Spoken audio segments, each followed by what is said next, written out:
ভ্যাঙ্কুভারের BC place স্টেডিয়ামে কাতারকে ৬-০ গোলের বিশাল ব্যবধানে হারিয়ে বিশ্বকাপে নিজেদের ইতিহাসের প্রথম জয় তুলে নিয়েছে স্বাগতিক কানাডা। ম্যাচের নায়ক ছিলেন জোনাথন ডেভিড, যিনি হ্যাট্রিক করে একাধিক রেকর্ড গড়েছেন।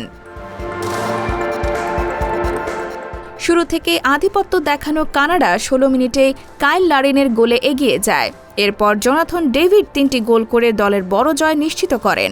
ম্যাচে কাতারের ২ খেলোয়াড় লাল কার্ড দেখায় দলটি ৯ জনে নেমে আসে। এছাড়া একটি আত্মঘাতী গোলও হজম করে কাতার। তবে বড় জয়ের আনন্দের মাঝেও কানাডা শিবিরে নেমে আসে বিষাদের ছায়া। দ্বিতীয়ার্ধে কাতারের আসিম মাদিবোর ভয়াবহ ট্যাকেলে কানাডিয়ান মিডফিল্ডার ইসমাইল কোনের পা ভেঙে যায়। দীর্ঘ সময় খেলা বন্ধ থাকার পর তাকে স্ট্রেচারে মাঠের বাইরে নেওয়া হয়। এই দৃশ্যে আবেগ আপ্লুত হয়ে পড়েন কানাডার কোচ জেসে মার্চ। এই জয়ের মাধ্যমে বি গ্রুপের শীর্ষে উঠে এসেছে কানাডা। একই সঙ্গে বিশ্বকাপের ইতিহাসে স্বাগতিক দলের অন্যতম বড় জয় এবং ৬০ বছর পর স্বাগতিক দেশের কোনো খেলোয়াড়ের হ্যাট্রিক দেখল ফুটবল বিশ্ব। M1 TV news desk.